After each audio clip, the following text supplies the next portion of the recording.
Πάμε να παράσουμε τα καλώδια στις shorts.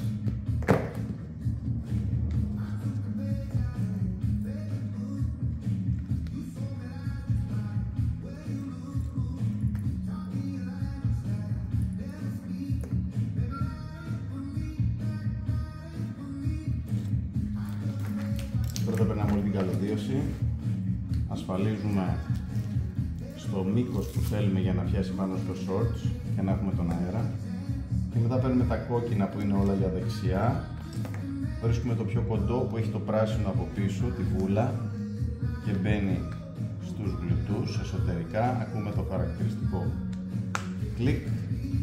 Προχωράμε τα άλλα δύο κόκκινα μέσα από ένα κανάλι που έχει το ελαστικό ύφασμα.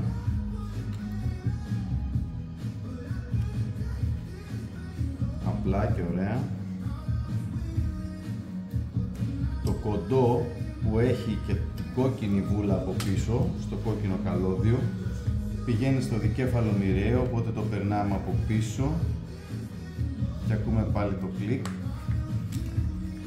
Το άλλο που είναι πιο μακρύ προφανώς πηγαίνει στον τετρακέφαλο που έχει τη μαύρη βούλα. Ασφαλίζουμε και εδώ τα καλώδια μας με τα velcro, τα μικρά.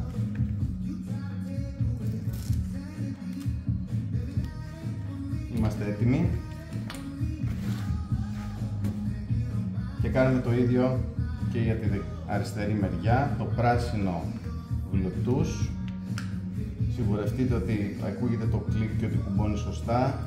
Περνάμε μέσα από το κανάλι που έχει το ελαστικό ύφασμα τα δύο άλλα που είναι για τετρακέφαλο και το δικέφαλο μοιραίο.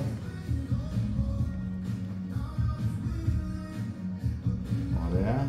Πάλι διαλέγουμε το πιο κοντό που είναι το κόκκινο και μπαίνει στο δικέφαλο μοιραίο, κόκκινη βούλα εννοούμε πίσω.